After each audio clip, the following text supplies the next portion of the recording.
What's going on, YouTube fam? It's your boy Tony 2 times, and we back with another episode of the Baltimore Way.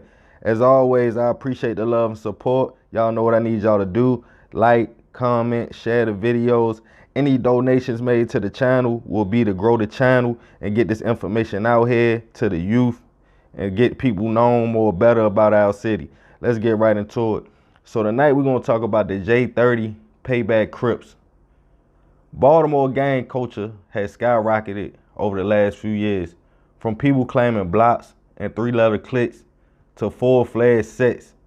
Tonight we will be talking about the J30 Paybacc Crips, a set that operated out of Northeast Baltimore on Coldstream, Homestead, near the upper Montebello area of Baltimore, and ran the Chum neighborhoods just west of Clifton Park.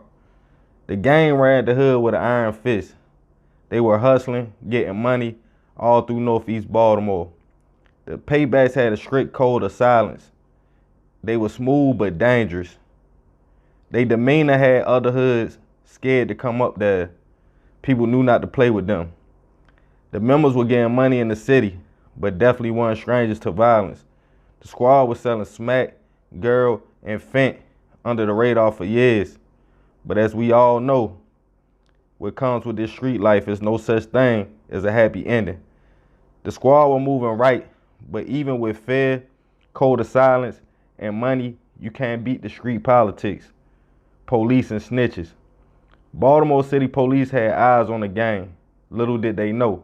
Phones were tapped, and informers were put in place to bring down the infamous gang.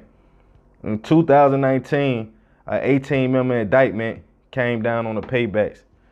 Baltimore police seized weapons, smack, girl, fent, grass, and $43,000 in cash from the gang. It was all over. Baltimore police also trying to connect the squad to violent crimes in the Northeast Baltimore neighborhood. If convicted, members face different times depending on their role in the criminal enterprise. Police had a months-long investigation on the gang. Man, that's really all the information I got on these dudes. But I want to talk about something deeper than that tonight, man. I'm going to talk about Baltimore gang culture.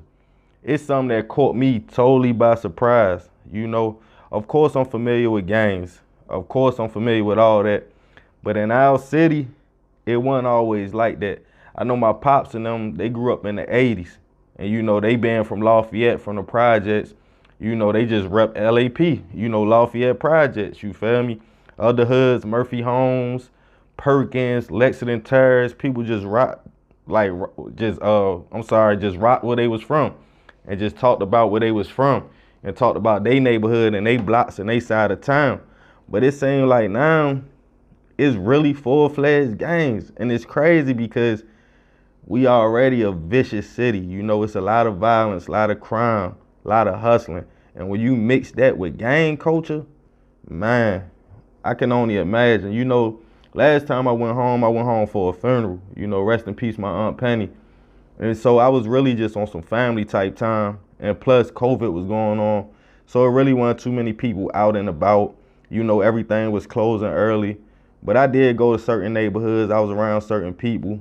And I seen a little bit of this, but not as much as I'm reading. Like, it's crazy. Like, every time I look and read up on the story, it's like it used to be BGF. That was the biggest thing. Then you had OTM. Then you had other little three-letter squads, TTG, people like that. But now it's like full-fledged sets, Bloods, Crips. And I'm trying to understand where it's coming from. Now, I know people in the comments going to say, oh, it been gangs on Poplar Grove, Emerson Avenue. Yeah, I remember that. I remember Poplar Grove being the Crips. Emerson Avenue always had the Bloods and stuff like that. Even Highlandtown had a little squad back in the day called Purple City. I knew a lot of them dudes. You see what I'm saying? But it's like, that wasn't really too much of nothing. I remember the dudes on Greenmount used to wear the green bandanas, you know what I mean? They were just repping their hood. But now it's getting to a point where it's like the city infested with gangs. So I'm trying to understand, did somebody come from Cali?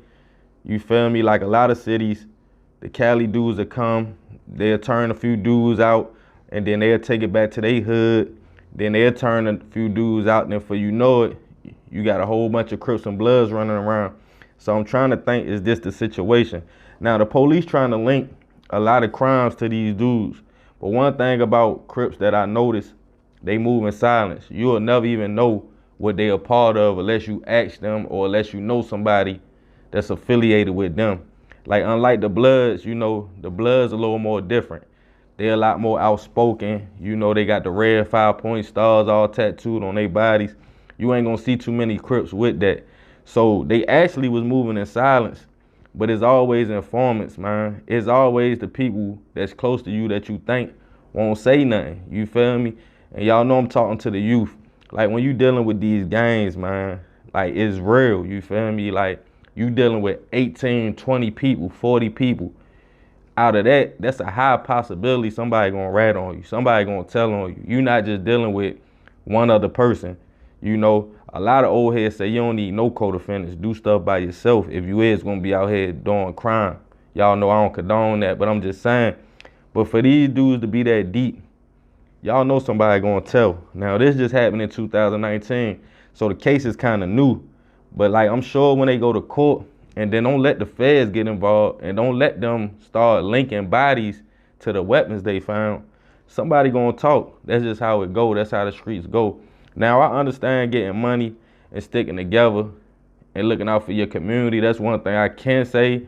If the gangs are handled the right way, it can be done differently. You feel me? It ain't gotta be all hustling. It can be hustling in different ways. That's like when I was watching Killer Mike, little thing he had on TV, where he had the Crip Cola and stuff like that. Like, it's really ways you can make money, legit money, and still be affiliated with a gang. But I know people don't think that deep. You see what I'm saying? Especially in the city, all you see is what you see. But you gotta think outside the box, and you gotta know it's more out here. Like, when my father moved me down south when I was younger to Birmingham, that's when I seen something different. And that opened my eyes to a whole new world, and I understood that it's bigger than Baltimore, it's bigger than Atlanta, it's bigger than anywhere. It's a whole world out here. And you just gotta tap into resources. So for you kids out there, man, stay away from the gangs, you know? Don't nothing good come from that. You feel me? Nothing at all. But prison and death is guaranteed. You don't know no old gangsters that's out here with $1 million that's still healthy, that never been locked up, that beat the feds. Just think about that. But yeah, man, this is another episode of the Baltimore Way. This the J30 Paybacc Crips. This they story. I hope y'all enjoyed this, man. I hope y'all listened to these facts I was speaking. Be sure to like, comment, share. If you're new to the fam, be sure to subscribe, hit that bell. Love, fam.